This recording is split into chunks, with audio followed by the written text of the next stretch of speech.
Let's do a little work with the symbol library. The symbol library appears over here, and as I showed you before, you can move through each individual library by clicking on the arrow in either way, or click on the down arrow to see all the different categories. And as you click on a category, there are subcategories. Lots and lots and lots, over 3,000: government, history, holidays, language arts, letters and public punctuation, math and numbers, people, school, science, toys and fun. The kids love toys and fun. Super shapes and boxes. And last but not least, custom libraries, which we'll talk about.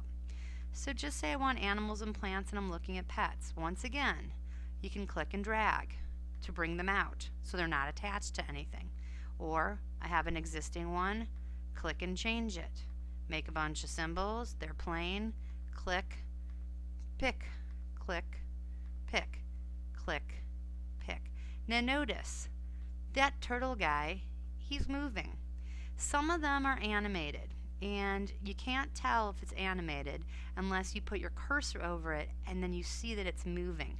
So there's no real way to tell unless you put your cursor over it. The animations are cool. I know there's ones under, if I'm correct, geography, the physical geography. Some of these are animated. I think it's, maybe it's this one. No, maybe it's the water one. The beach. See how the beach animates a little? The bay doesn't. So you really can't tell. So, and once again, you can search. So if I'm looking for a picture of a, let's say a raccoon, I can type in raccoon and click find, and there's no pictures of raccoon. How about dog? I click find, here's all the dogs. Remember, you're not sure what a symbol looks like, you want to see it bigger, put your cursor over it. So I got lots of dogs, even a hot dog. When you're done with the search, click done and it will take you back to whatever the last symbol library that you're in. Now here's something with if you want to create your own symbol library, and the reason why you might want to do that is if you create your own activity, which we will get into in the next lesson, you can choose a custom symbol library because it's really fun to search through all these symbol libraries, but depending on the age of the kids, like if it's K2, it might be overwhelming and take them too long to find things, and spelling something might be hard. So if you want to, it's part of the advanced planning of using technology to make your life easier. If you take the extra time and make yourself a custom symbol library, then they will just have the specific symbols you want them to look at. And you can only have 1, 2, 3, 4, 5, 6, 7, 8, 9, 18 in your custom symbol library. And I'll show you how to do with a custom symbol library. If you go up to the teacher menu and it is not enabled, you can just click enable symbol, enable teacher menu. Then you can go to new symbol library. You can name the symbol library what you want. So maybe I'm going to name it dogs and cats. And I click OK.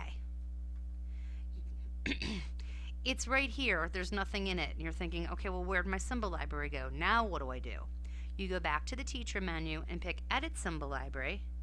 And now you have, here it says custom library dogs and cats. Custom library user 1. It's just a default. Here's where you can then click and say, okay, well, let's look for my dogs and cats. And look, it's right here, custom library dogs and cats.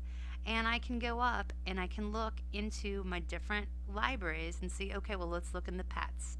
So I want this dog, and all I'm doing is clicking and dragging and clicking and dragging. Simple as that. And remember, you can only have 18. Oops, I can't use it because it's installed in my document. So make sure there's nothing on your documents. So here's my dogs and cats.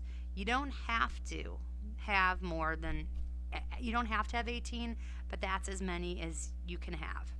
Now, you can also go to Importa Graphic. So if you have a picture saved somewhere, and I don't really have one, sorry for the bad example, but just say I want to take one. I wonder if there's a picture of my dog. Oh, there's a picture of my husband and my dog.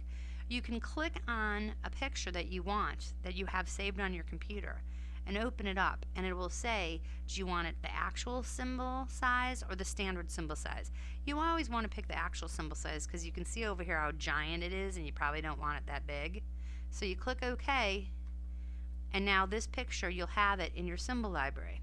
If you don't want a symbol for some reason, you can click on it and basically drag it into the trash can, and it'll not be gone anymore. So adding symbol libraries, just dragging it, just make sure you have the right symbol library over here, that you're dragging to the right one. You don't want a symbol, you click it and drag it to the trash. You want to bring in your own picture, make sure you have it saved somewhere on your computer you can get it. You click Import Graphic and just find the picture and just click on the picture and open it up. My recommendation is to make it standard symbol size unless you wanted the actual size, which appears over here. Another thing is when you bring in pictures, there is no label. You don't have to have a label, but if you want a label, like this one says cat and this one says dog, you can click on the label and I can say Mark and Bear. So if I click OK now, here's my custom symbol library, and if I put my cursor over my picture, it shows Mark and Bear. Here's the picture I didn't put a label on, just has a label.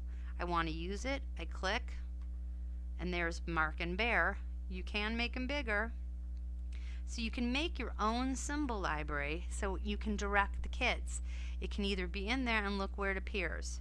Under custom libraries, there it is, dogs and cats. So it won't appear in one of these. Up in here, it'll go underneath the custom libraries. So even if you just want to say, hey kids, we're going to use this custom library, then you've narrowed it down. But remember, only 18. So once again, it's under Teacher Menu. You have to enable the Teacher Menu. Go to New Symbol Library. It's easier to do it this way. Name the library. So let's call it Horses. Then go back to the Teacher Menu, edit the symbol library. Make sure you read the library name up here, Horses. You're going to bring your pictures from this side or import the graphics in there. So I could go back up and see, maybe go to Farm Animals and see if there's any horses in here. There's a horse. You can bring the horse over. There's another horse. Get it? Oh, actually, oops, that's a llama. Don't want it. Click it, trash it. So I think you get the idea now. Hope you do. Remember, you can always rewind these and watch them again.